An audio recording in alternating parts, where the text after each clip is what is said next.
આપણી સાથે દ્વારકાથી દીક્ષિતા અને શામળાજીથી બંસી લાઈવ જોડાયેલા છે। સૌથી પહેલા દીક્ષિતા આપની પાસેથી આવું છે, ભગવાન કૃષ્ણનું જે કર્મભૂમિ છે દેવભૂમિ દ્વારકા કહેવાય છે અને દ્વારકાના જે દરિયો છે એના અંદરથી એના અવશેષો પણ મળી આવ્યા છે। અત્યારે કેવો માહોલ છે, કેવા પ્રકારની ત્યાં તૈયારીઓ અત્યારે કરવામાં આવી રહી છે, લોકો ગરબે રમી રહ્યા હોય તે પ્રકારની પણ અત્યારે અહેવાલ સામે આવી રહ્યા છે, શું છે ત્યાંની સ્થિતિ?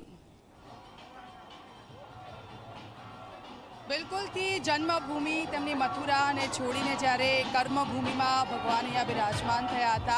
ए कर्मभूमि पर अत्यारे अमे उपस्थित छे ने अत्यारे आपने जणावी दઈએ કે અત્યારે श्रृंगार दर्शन चाली रह्या छे भगवानना અને આરતીનો લાહો લોકો લઈ રહ્યા છે કારણ કે અંદર ભક્તજનો છે આરતીની રાહ જોતા હતા અને અત્યારે ભગવાન દ્વારકાધીશની અત્યારે આરતી ચાલી રહી છે, સાથે સાથે ભગવાનનો શ્રૃંગાર પણ થઈ રહ્યો છે। એટલે જ્યાં ભક્તો આવી રહ્યા છે તે લોકોને ભગવાનની આરતીનો લાભો તો મળી રહ્યો છે, સાથે સાથે તેમને શ્રૃંગાર દર્શનનો પણ લાભો મળી રહ્યો છે અને ત્યારબાદ ભગવાનને ગ્વાલભોગ ચડાવવામાં આવશે થોડીક જ વારમાં।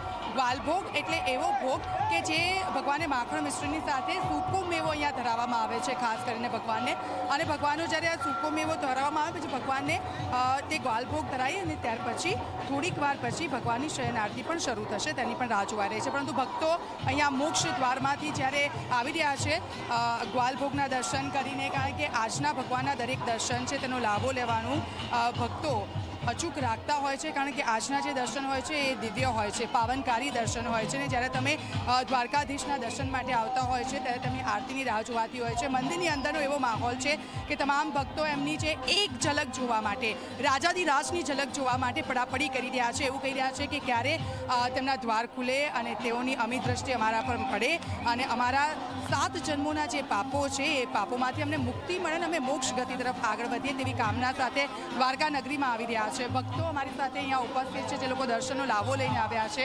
ક્યાંથી આવ્યા છો? વડોદરાથી। વડોદરાથી આવ્યા છો દર્શન કરવા? હા, દર્શન કરવા માટે। જન્માષ્ટમી પર ના, આજે નીકળી જવાનું। ભગવાનના કેવા દર્શન? મસ્ત, સરસ। ભીડ છે અંદર? હા, બહુ જ। આમ તો બહાર નીકળ્યા તો ભગવાન બહાર નીકળ્યા પછી એવું લાગ્યું ફરીથી દર્શન કરવા અંદર જઈ શકીએ તો દર્શનનો મોકો મળે બીજી વખત તો। વ્યવસ્થા કેવી છે? સરસ। દર વર્ષે આવો છો તમે? ના, આ પહેલી વખત છે। ક્યાંથી આવ્યા છો તમે? हेलो, हाँ मैं वाराणसी से आई हूँ यहाँ। તમે વારાણસીથી દ્વારકા आई हूँ, हाँ पहली बार आई हूँ और ये यहाँ का जन सैलाब देख के लग रहा है लोगों को द्वारकाधीश के प्रति कितना प्रेम है। यहाँ आने के बाद महसूस हो रहा है, अंदर से बिल्कुल श्रद्धा उमड़ के आ रही है। आपको पता है कि राजा के रूप में यहाँ पे भगवान? हाँ ये पता है, मैं पहली बार आई हूँ लेकिन मुझे पता है इनके बारे तो मोक्षदायिनी द्वारका भी कहते हैं। में। ओके, जय जय। वैसे मैं काशी से आई हूँ तो वहाँ भी यही कहा जाता है मोक्ष की प्राप्ति। ऐसा कहा जाता है कि काशी के कण कण में शंकर है तो द्वारका के कण कण में भी द्वारका। हाँ यस यार, कैसा लगा आपको? बहुत अच्छा लग रहा है, बहुत ही ज़्यादा अच्छा। તો આપ જો જે લોકો અહીંયા આવી રહ્યા છે તે લોકો ભાવ વિભોર થઈ રહ્યા છે અને ભાવ વિભોર એટલા માટે કે જુઓ માત્ર ગુજરાતમાંથી નહીં પરંતુ અલગ અલગ રાજ્યોમાંથી પણ લોકો છે એ દ્વારકાધીશની એક ઝલક જોવા માટે આ દ્વારકા મંદિરમાં આવી રહ્યા છે ને એવું કહેવાય છે કે ભગવાને આપણને જ્યારે દ્વારકાધીશમાં બિરાજમાન થયા ત્યારે ભગવાને અનેક સિદ્ધાંતો અને સંદેશાઓ લોકોને આપ્યા કે જે અત્યારની યુવા પેઢી પણ યાદ રાખી રહી છે અને એવું કહેવાય છે કે ભગવાન દ્વારકાધીશ છે અને કૃષ્ણ છે તેમનું સ્વરૂપ કે જેઓ તો આપણને મેનેજમેન્ટ શીખવાડી રહ્યા છે, કારણ કે જુઓ જન્મભૂમિને છોડવું એ ખૂબ જ મુશ્કેલ હોય છે ને ત્યાર પછી દ્વારકા કિનારે આવીને વસવું પણ કંઈક આસાન નથી હોતું। એટલે ભગવાન કૃષ્ણએ એવો પણ એક ઉપદેશ આપ્યો છે કે જ્યારે તમારે કંઈ પણ વસ્તુ છોડવી પડે તો તેને હસતા મોઢે તેને છોડો અને આગળનું નવું સ્વીકાર કરો। જી દીક્ષિત આપણી સાથે ડાકોરથી સપના પણ જોડાયેલા છે, પરંતુ એ પહેલા આપણે શામળાજી જઈશું। બંસજી, 15 કિલો સોનાના આભૂષણો કાળિયા ઠાકોરને શણગારવામાં આવ્યા છે, અદ્ભુત પ્રતિમા ભગવાન શ્રી કૃષ્ણની લાગતી હશે, પરંતુ એ સાથે ત્યાં ભક્તોમાં કેવો માહોલ છે, ઉત્સાહ કેટલો જોવા મળી રહ્યો છે, ત્યાંની શું સ્થિતિ છે એ દર્શકોને બતાવો।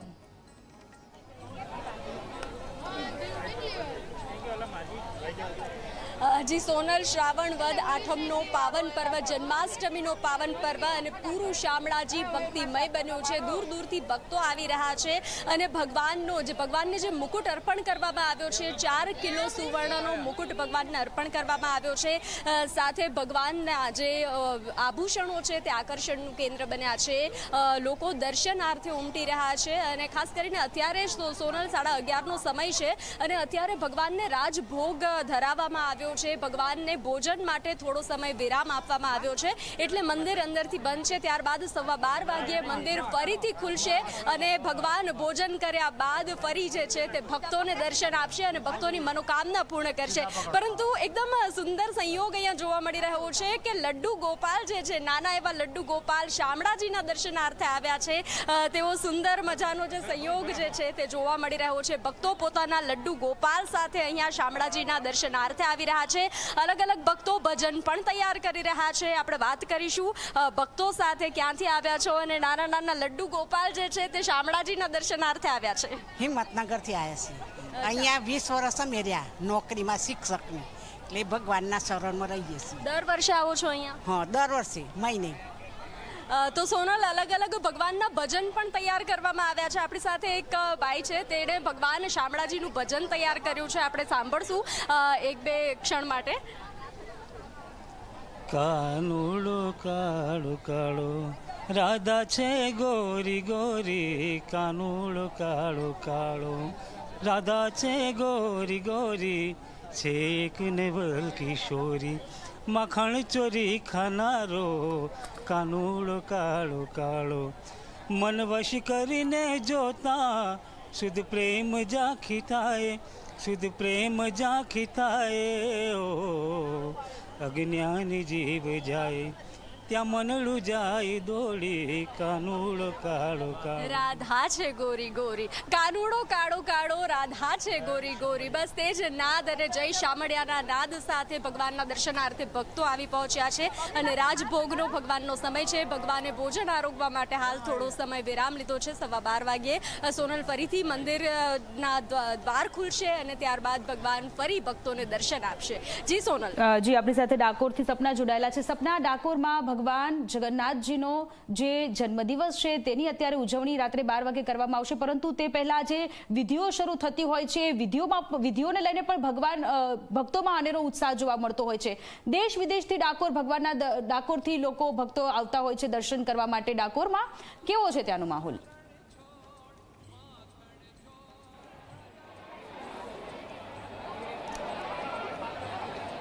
બિલકુલ, હાલ ડાકોરમાં હું અત્યારે ઉપસ્થિત છું અને અહીં દ્રશ્યો આપ જોઈ રહ્યા છો. હજી પણ ઘોડાપુર ઉમટાયું છે ભક્તોનું અને સૌ કોઈ દૂર દૂરથી વાલાના દર્શન માટે આવી રહ્યા છે. જગતના નાથ કે જેઓ સૌ ઉપર પ્રેમ વરસાવે છે, આશીર્વાદ વરસાવે છે, એમની કૃપા મેળવવા માટે, એમના આશીર્વાદ મેળવવા માટે દૂર દૂરથી જે શ્રદ્ધાળુઓ છે તેઓ અહીં પહોંચી રહ્યા છે.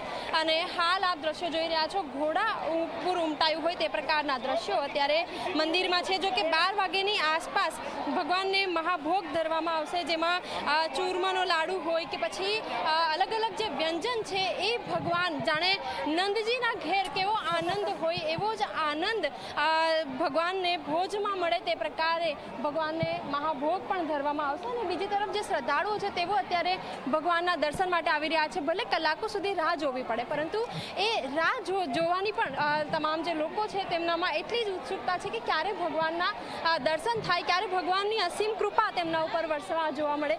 એટલે એ જ પ્રકારની શ્રદ્ધા, એ જ પ્રકારે જે આસ્થા છે તેની સાથે તમામ જે શ્રદ્ધાળુઓ છે તેઓ અહીં મંદિરે પહોંચી રહ્યા છે. લોકો સાથે વાતચીત પણ કરીશું. ક્યાંથી આવ્યા છો? આણંદ બોરિયાવીથી. ભગવાનના દર્શન આપ કરી રહ્યા છો, કેવી લાગણી? બહુ સારું લાગ્યું.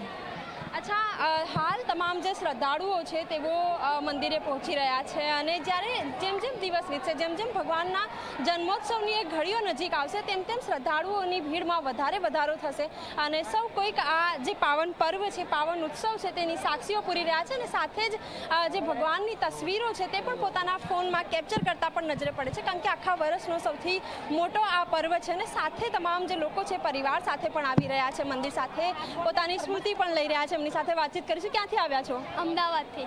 અચ્છા, ભગવાન વાલાના દર્શન આપ કરો. હંમેશા આપણે આતુરતાથી રાહ જોઈએ છે જન્માષ્ટમીની, અને આજે આટલા સરસ મંદિરમાં આપ આવીને દર્શન કરી રહ્યા છો, કેવી લાગણી? બહુ સરસ મજા, આમ સુકૂન આનંદ આવ્યો છે દર્શન કરીને. એમ મનમાં બહુ આનંદ આવ્યો છે. બિલકુલ, તમામ જે શ્રદ્ધાળુઓ છે એવો દૂર દૂરથી આવી રહ્યા છે. અને બીજી તરફ હાલ મંદિર પરિસરમાં આટલી ભીડ છે, મંદિરના અંદર આપણે જઈએ ત્યારે ગર્ભગૃહમાં ત્યારે વધારે ભીડ છે. અને જેમ જેમ દિવસ વીતશે, જેમ જેમ જન્મોત્સવની ઘડીઓ નજીક આવશે, એમ મંદિરમાં હજી જાણે પગ મૂકવાની જગ્યા ન હોય તે પ્રકારે સ્થિતિ બની શકે છે. અને